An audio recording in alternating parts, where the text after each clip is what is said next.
खनन पूल में 50% से अधिक हैशिंग शक्ति होती है। क्या वे कार्यभार संभाल सकते हैं? सुप्रभात, शुभ संध्या, शुभ दोपहर, आप जहां भी हों, जब भी हों।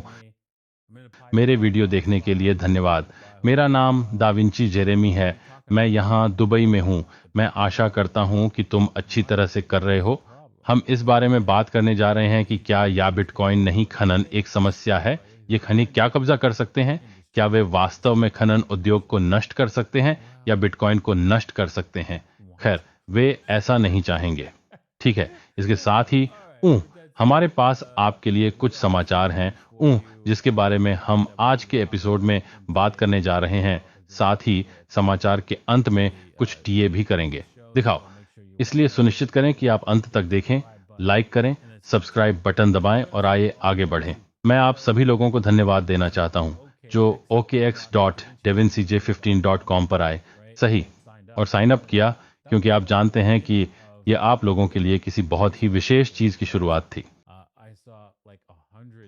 और जब मैं आज सुबह उठा तो मैंने देखा कि लगभग 100 साइन अप हैं और मैंने आप लोगों से बस जल्दी से एक खाता बनाने के लिए कहा। बस यही करो। हम आपको दिखाने जा रहे हैं कि OKX पर किसी खाते में पैसे कैसे जमा करें और बिटकॉइन कैसे खरीदें आने वाले दिनों में। तो उसके लिए तैयार रहें। यदि आपने OKX पर एक खाता बनाया है तो ये पहला कदम था। यदि आपके पास कोई आईडी नहीं है तो आपको थोड़ी सी केवाईसी करनी पड़ सकती है। सुनिश्चित करें कि आप जाएं और वह आईडी प्राप्त करें और जाएं और ऐसा करें। वास्तव में अगला कदम सिर्फ खोलना है। बस उन्हें अपनी जानकारी, अपनी आईडी दें ताकि वे जान सकें कि आप कौन हैं, और इन प्रमुख आदान प्रदानों में यह आवश्यक है। ठीक है, आज का एपिसोड PALAI द्वारा प्रायोजित है। यह मूल रूप से आपके टेलीग्राम या डिस्कॉर्ड चैनल पर तैनात करने के लिए एक AI है, ताकि आप इसके साथ बात कर सकें, इसके साथ बातचीत कर सकें। यह मूल रूप से आपके क्रिप्टो प्रोजेक्ट के लिए एक AI है, क्योंकि अब यदि आपके पास किसी भी प्रकार का क्रिप्टो प्रोजेक्ट है या आप कैसे, आपके प्रोजेक्ट की कीमत क्या है इत्यादि के बारे में प्रश्न पूछना चाहते हैं, या मूल रूप से आप इसे सहायता प्रदान करने में मदद करना सिखा सकते हैं, ये आपके लिए एक एप्लीकेशन है।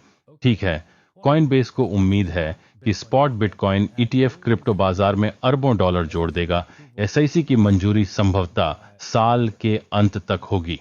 ठीक है, हाँ, यह संभव है, ये बिल्कुल असंभव था।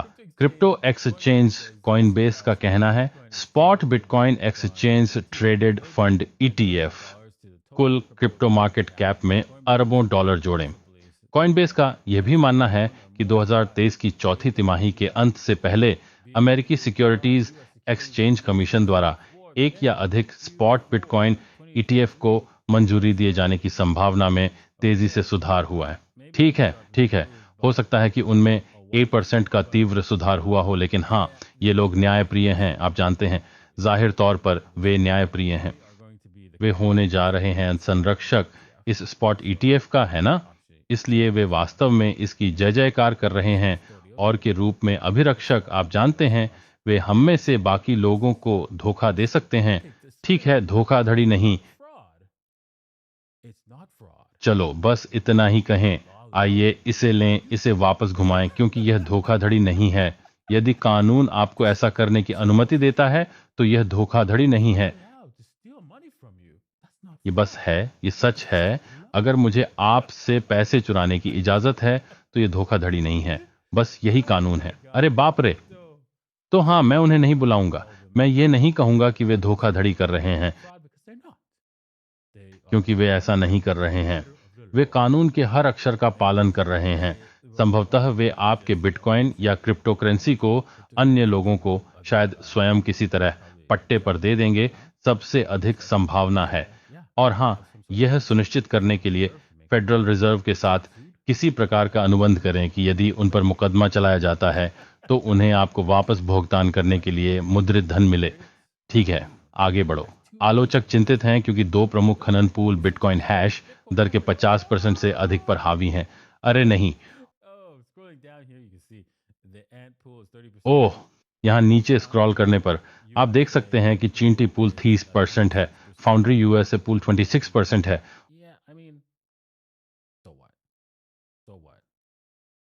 और हाँ, मेरा मतलब है तो क्या, तो कितना बड़ा है सौदा। आइए बस ये कहें तालाब पंक्तिबद्ध हैं, एक साथ ऊपर और करो, उन्हें क्या करने की जरूरत है। वास्तव में आपको अपना लेन देन करने से क्या रोकता है? ठीक है, वहां अन्य पुल हैं, ठीक है, वह बर्बादी थी, यानी उन्हें पैसा मिलता है अपने से लेन देन, सही?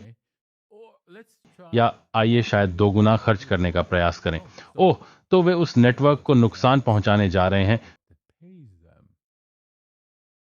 जो उन्हें भुगतान करता है, सही? असंभावित, असंभावित। वे उस सारी खनन शक्ति को कैसे स्थानांतरित करें दूसरे बिटकॉइन, बिटकॉइन कैश या सरकारी बिटकॉइन के लिए? हाँ, ठीक है।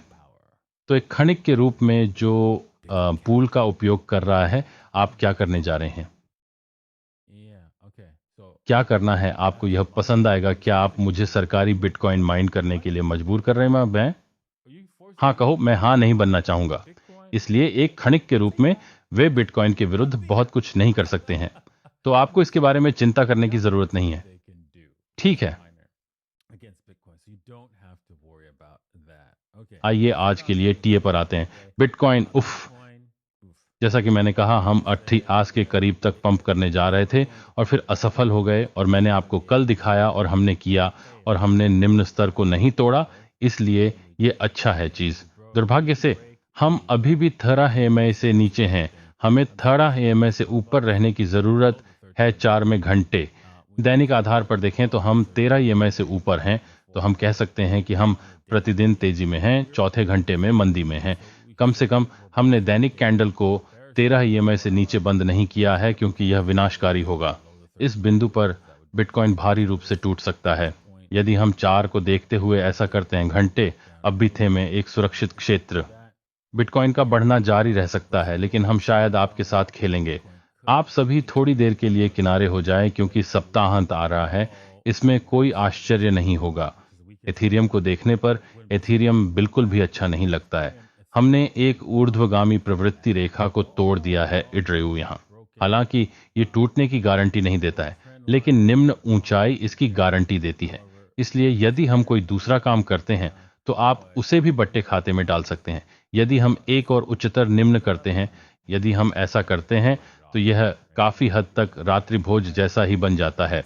तो चलिए नहीं, आइए आशा करते हैं कि ऐसा न हो, क्योंकि हाँ, हम इथेरियम को संभवतः पूरी तरह से टूटते हुए देखेंगे। मैं कहूंगा, मुझे नहीं पता, मैं इसे बंद करना चाहता था, क्योंकि मैं नहीं जानता, मैं विश्वास नहीं करना चाहता कि एथेरियम पूरी तरह से टूट सकता है। ओह हाँ, यह वॉल इन $700 का निशान है, जो हाँ बिल्कुल, तुम वहां जाओ। आप देख सकते हैं कि प्रतिरोध समर्थन यहां नीचे है। यूसा 750, यूसा $700 का निशान वह जगह है जहां हम टूट सकते हैं। पहले नीचे हम वास्तव में 2000 से पहले फिर से टूटने की कोशिश करते हैं। मैं उम्मीद कर रहा हूं कि ऐसा नहीं होगा, लेकिन हे, आप जानते हैं क्या, मूल्य कार्रवाई पर चीजें इतनी अच्छी नहीं दिख रही हैं। तो ये ऐसा ही है, हमें कीमत स्वीकार करनी होगी। कीमत जो हमें बता रही है, वह हमें बता रही है कि हम मुसीबत में हैं। तो जैसा कि कहा गया है, सप्ताहांत में शायद थोड़ी सी पार्श्व कार्रवाई होने वाली है, और फिर हम देखेंगे कि यह कैसे होता है, और फिर सोमवार को समग्र रूप से दिशा तय करेंगे। तो आशा है कि आपको आज का एपिसोड अच्छा लगा होगा। हम आप लोगों से सोमवार को मिलेंगे। कि आओ।